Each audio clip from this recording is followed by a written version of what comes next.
नमस्कार साथियों, स्वागत है आप सभी का आपके अपने YouTube channel Dhanraj short hand academy steno classes में। दोस्तों, आज का हमारा डिक्टेशन टॉपिक है समय, गति, 80 शब्द प्रति मिनट। तो आइए स्टार्ट करें डिक्टेशन 5 सेकंड बाद। स्टार्ट। समय एक भौतिक राशि है। विराम। जब समय बीतता है तब घटनाएं घटित होती हैं तथा चल बिंदु स्थानांतरित होते हैं।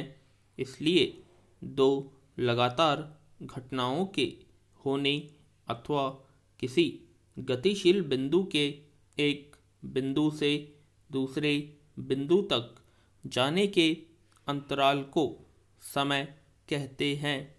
समय नापने के यंत्र को घड़ी अथवा घटी यंत्र कहते हैं।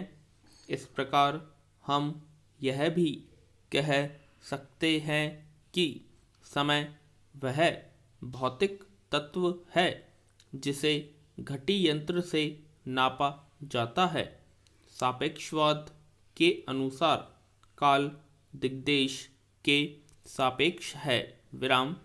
अतः इस लेख में समय मापन पृथ्वी की सूर्य के सापेक्ष गति से उत्पन्न दिग्देश के सापेक्ष समय से लिया जाएगा। काल को नापने के लिए सुलभ गठी यंत्र पृथ्वी ही है, जो अपने अक्ष तथा कक्ष में घूमकर हमें समय का बोध कराती है, किंतु पृथ्वी की गति हमें दृश्य नहीं है। विराम। पृथ्वी की गति के सापेक्ष हमें सूर्य की दो प्रकार की गतियां दृश्य होती हैं। एक तो पूर्व से पश्चिम की तरफ पृथ्वी की परिक्रमा तथा दूसरी पूर्व बिंदु से उत्तर की ओर और उत्तर से दक्षिण की ओर जाकर कक्षा का भ्रमण। विराम। अतएव व्यावहारिक दृष्टि से हम सूर्य से ही काल का ज्ञान प्राप्त करते हैं। विराम। अति प्राचीन काल में मनुष्य ने सूर्य की विभिन्न अवस्थाओं के आधार प्रातः, दोपहर, संध्या एवं रात्रि की कल्पना की। ये समय स्थूल रूप से प्रत्यक्ष हैं। तत्पश्चात घटी पल की कल्पना होगी। इस प्रकार उसने सूर्य की कक्षा गतियों से पक्षों, महीनों, ऋतुओं तथा वर्षों की कल्पना की होगी। विराम। समय को सूक्ष्म रूप से नापने के लिए पहले शंकु यंत्र तथा धूप घड़ियों का प्रयोग हुआ। रात्रि के समय का ज्ञान नक्षत्रों से किया जाता था। तत्पश्चात पानी तथा बालू के घटी यंत्र बनाए गए। ये भारत में अति प्राचीन काल से प्रचलित थे। इनका वर्णन ज्योतिष की अति प्राचीन पुस्तकों में तथा सूर्य सिद्धांत में मिलता है। पानी का घटी यंत्र बनाने के लिए किसी पात्र में छोटा सा छेद कर दिया जाता है, जिससे पात्र एक घंटी में पानी में डूब जाता था। विराम। उसके बाहरी भाग पर अंकित कर दिए जाते थे।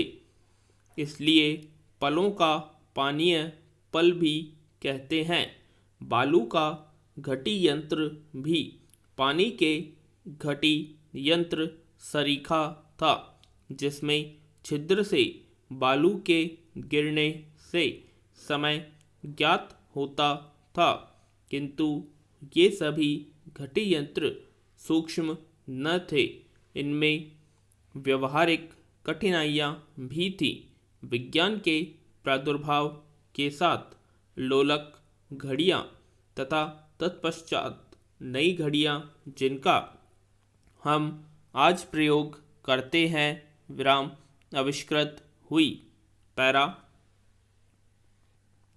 विश्व का समय नापने के लिए ग्रीनिच के याम्योत्तर वृत्त को मानक याम्योत्तर मान लेते हैं।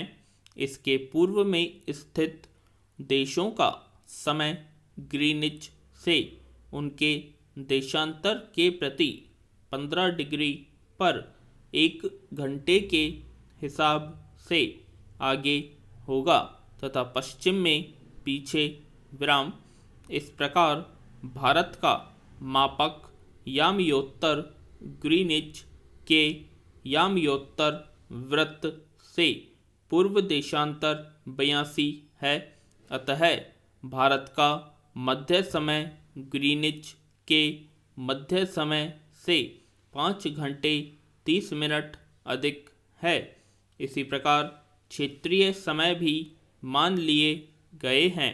ग्रीनिच के 180 डिग्री देशांतर की रेखा तिथि रेखा है। इसके आर पार समय में एक दिन का अंतर मान लिया जाता है। विराम तिथि रेखा सुविधा के लिए सीधी न मानकर टेढ़ी मेढ़ी मानी गई है। पृथ्वी की गति के कारण जब सूर्य वसंतपात की एक परिक्रमा कर लेता है तब उसे एक आर्तव वर्ष कहते हैं। यह 365 दिन का होता है। यदि हम वसंतपात पर स्थित किसी स्थिर बिंदु अथवा तारे से इस परिक्रमा को नापें तो यह नक्षत्र वर्ष होगा। यह आर्तव वर्ष से कुछ बड़ा है। ऋतुओं से तालमेल रखने के लिए संसार में आर्तव वर्ष प्रचलित है। पूर्ण विराम। तो दोस्तों ये थी हमारी आज की डिक्टेशन जो कि समय पर आधारित डिक्टेशन थी। तो आशा करते हैं आप सभी को ये डिक्टेशन पसंद आएगी। तो प्लीज़ कमेंट बॉक्स में कमेंट करें और अभी तक आपने हमारे चैनल को सब्सक्राइब नहीं किया सब्सक्राइब करें, वीडियो ज़्यादा से ज़्यादा शेयर करें। धन्यवाद।